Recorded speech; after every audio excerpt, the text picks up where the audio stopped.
जय श्री राम, जय महाकाल। आज मैं आपको मेरे दोस्त की आप बीती हुई घटना बताने की कोशिश करूंगा कि उसको कैसे रात्रि के समय पर एक प्रेत ने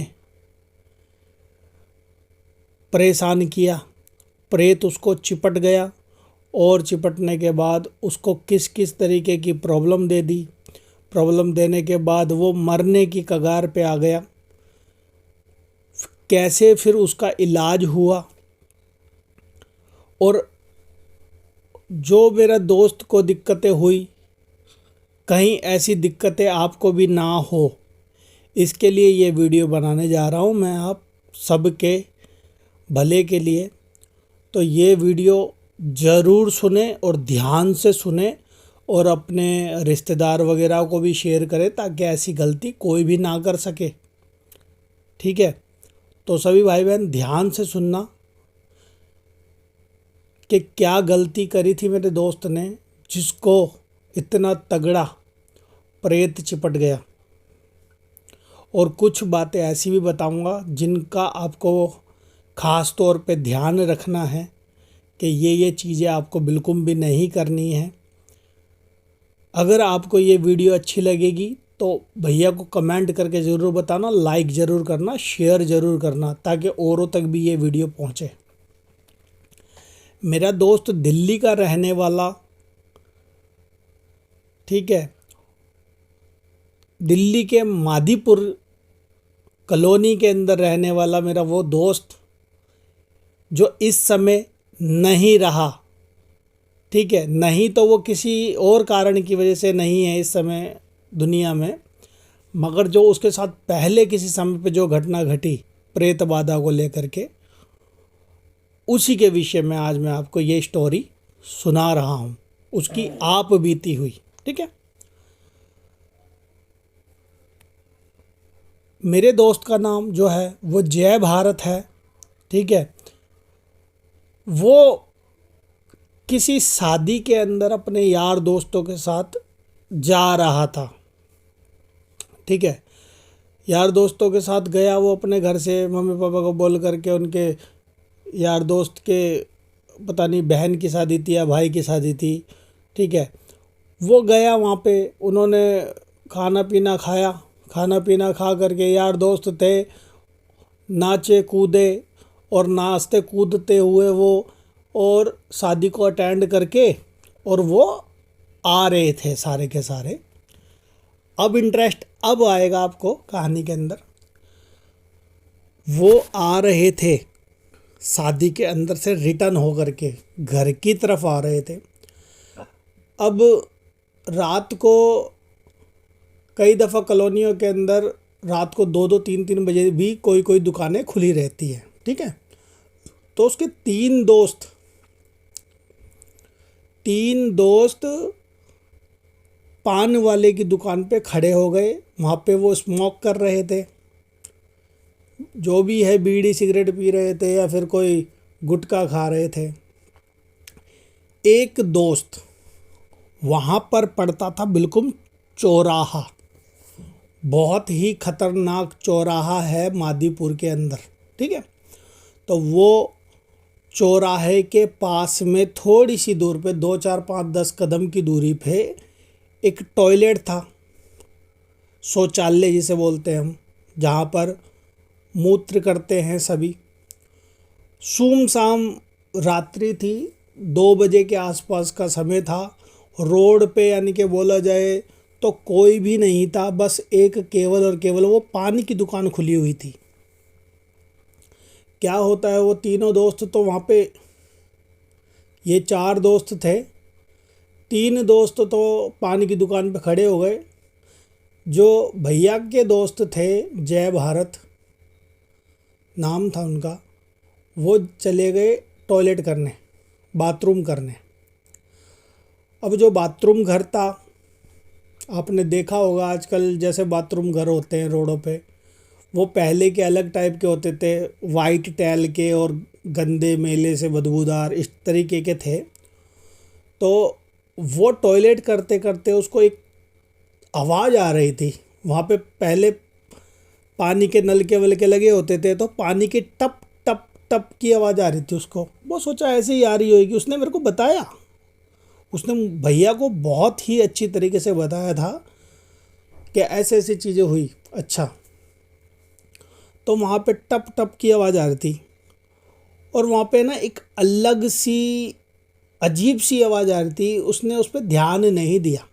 ठीक है, अब क्या हुआ, उसने पेशाब करके और वो वहाँ से चला चला तो वो दुकान हल्की सी पीछे रहती थी, जहाँ पे वो तीनों दोस्त खड़े थे वो दुकान हल्की सी पीछे थी, और जहाँ वो टॉयलेट था वो थोड़ा हल्का सा आगे था, बीच के अंदर था चौराहा बहुत तगड़ा। ठीक है, वहाँ पर हर दिन यानी कि बोला जाए तो कोई तंत्र मंत्र की चीज़ें, जैसे कि मांस, कलेजा मुर्गे का, बकरे का, और कई प्रकार की मिठाइयाँ, हांडी, और बोला जाए तो मटके, कपड़े, पुतले वहाँ पे रखने का सिस्टम आज भी है वहाँ पे। तो बहुत ख़तरनाक चौराहा है मादीपुर का वो। तो उस समय भी वो ऐसे ही मतलब कि रखते थे वहाँ पे, और पहले से ही रखते आ रहे हैं। तो उसने क्या किया, वो दुकान पड़ती थी परली तरफ, चौक के उस तरफ, और वो दोस्त मेरा था इस तरफ पहली तरफ। अब रास्ता पहली तरफ से ही होकर के जाता था, वो खड़े हो गए परली तरफ। उसने क्या बोला, उसने अपने दोस्त को, ध्यान से सुनना क्या बोल रहे हैं भैया, क्या समझा रहे हैं। उसने अपने दोस्त का नाम नहीं लिया, उसके दोस्त का चाहे जो भी नाम रहा हो, सोनू, मोनू, टिंकू, रिंकू, अनिल, पंकज या जो भी रहा, अपने दोस्त का नाम नहीं लेकर के पहले ऐसे ही बोले थे, ओए इधर आ जा, यहीं से चलेंगे, इस तरीके से। उसने छूटते ही चौराहे के पार उसके दोस्त खड़े थे, उसने छूटते ही यूँ बोला कि ओए आजा, चलते हैं घर पे। उसने बस इतना बोला, बोलते के साथ चौक के अंदर से एक प्रेत निकला, और प्रेत निकल करके सीधा मेरे दोस्त जय भारत के शरीर में एंटर हो गया। उसको हल्का सा एक वहीं पर झटका लगा, उसको महसूस तो हुआ कि कुछ ना कुछ हल्की सी कुछ हुई है, सरसरी सी चढ़ी। ठीक है, मगर ज़्यादा कुछ ऐसा महसूस नहीं हुआ कि मेरे प्रेत ही घुसा है शरीर के अंदर। ठीक है, क्योंकि हल्की हल्की ठंडी का भी समय था, हल्की हल्की सी धुंध टाइप की भी थी, और सुमसाम था। बस वो चार दोस्त, एक वो और एक दुकान वाला, बस। अब उसके दोस्त भी आए उसके साथ, और आकर के उसके साथ चलने लग गए। अब इसमें मेन बात का फोकस करने वाली ये है, आप सबको समझने वाली बात ये है कि कभी भी कहीं पर भी किसी चौक के पास, किसी सुनसान जगह पे अगर आपका कोई दोस्त है तो वहाँ पर उसको नाम लेकर के बुलाना है आपको, टिंकू, रिंकू या सोनू, चलो घर पे। ठीक है, उसने ऐसे बोला, ओए घर पे चल, चल घर पे आ जा, हो गया मैं तो फ्रेश। तो उसके साथ पीछे एक आत्मा अंदर प्रवेश होकर के सीधा घर पे। अब वो घर पे गया, घर पे जाते जाते उसको जाते ही हल्का हल्का सा बुखार चढ़ने लग गया। बुखार चढ़ा, और उसको रात को तो हल्की हल्की नींद आ गई, थकावट में था वो लड़का, थका हुआ था, तो रात को तो उसको नींद आ गई। सुबह जब वो उठा नहीं, उसको बहुत ज़्यादा बुखार चढ़ा हुआ था। तो क्या था, उस लड़के ने, उसको तो पता नहीं लगा। अब उसके जो पिताजी थे, पापा जी थे, वो थे भगत टाइप के, जिनको इन आत्माओं के बारे में पता लग जाता है, जैसे भैया हो गए या और कई भगत लोग हो गए, इस टाइप के कोई भगत थे। तो उनको एक हल्का सा आभास हुआ कि यार घर के अंदर कोई ना कोई प्रॉब्लम ज़रूर आई है थोड़ी सी। मगर उन्होंने भी इग्नोर मार दिया। अब लड़के के उसके बुखार चढ़ने दो, थोड़ा थोड़ा सा बुखार चढ़ा, और ज़्यादा बुखार चढ़ा, और ज़्यादा बुखार चढ़ा, यानी कि 2 दिन के अंदर वो लड़के की हालत हो गई बहुत ज़्यादा बुरी। अब उनके घर के अंदर जो मेरा दोस्त था वो वाल्मीकि समाज से आता था, तो उनके पापा हुक्का लगाते थे अपने देवताओं के नाम से, ठीक है। तो उसके पापा ने हुक्का लगाया, उनके देवता सर पे आए, उनके सर पे खेले, खेल करके बताया कि ऐसी ऐसी बात हो गई, इस लड़के के साथ बहुत तगड़े वाला प्रेत आ गया है, ठीक है।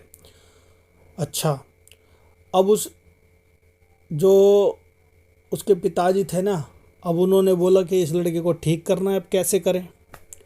वो प्रेत भी ताकतवर बहुत ज़्यादा, जब घर के अंदर देवता और वो एंटर कर गया तो सोचो कितना ताकतवर प्रेत होगा। तो वो एंटर कर गया घर के अंदर। घर के अंदर एंटर करने के बाद उसके पापा ने हुक्का लगाया दूसरे तीसरे दिन कि भाई कुछ समझ में नहीं आ रहा, इस लड़के की तबीयत कैसी ख़राब हो रही है, हम डॉक्टर को भी दिखा लिए 2 दिन के अंदर और इसका कुछ समझ में नहीं आ रहा, ये तो एकदम से लड़का हल्का हल्का पीला सा पड़ने लग गया। देवता आए उसके पापा के अंदर, देवता ने बताया ऐसी ऐसी चीज़ है। अब चीज़ ऐसी कि वो देवता भी जल्दी से ना हटा सके। उस देवता ने, उनके देवता ने बोला मनुष्य की हानि हो सकती है, इतना ताकतवर प्रेत है। तो उनके घर के अंदर महासमुद्र का सेवन होता था, उनके में चलते थे बच्चे, जैसे बलि चलती थी, तो उन्होंने बोला कि बलि दे दो और ये ठीक हो जाएगा। मगर फिर भी शरीर के अंदर जो निकालेगा उसको कष्ट बहुत मिलेंगे। तो इस तरीके से देवता ने बताया ना, तो उसके पापा ने कहा कि ठीक है हम करेंगे। अब उसके पापा करने बैठे जय श्री राम। नेक्स्ट स्टोरी अगले भाग में बताएंगे भैया, सस्पेंस में ही रहने दो कि उसके पापा ने उसका भूत निकाला या उसके पापा की तबीयत ख़राब हुई है, उसके पापा को कुछ दिक्कत बनी, अगले भाग के अंदर बताएंगे। आज के लिए इतना ही, अगला भाग ज़रूर देखना। सभी भाई बहनों को जय श्री राम, जय महाकाल। अगला भाग ज़रूर देखना क्योंकि अगले भाग के अंदर और भी इंटरेस्टिंग बातें आएंगी जो आपको जाननी ज़रूरी है, ठीक है। तो आज के लिए इतना ही। जय श्री राम, जय महाकाल। आप सभी का दिन मंगलमय हो।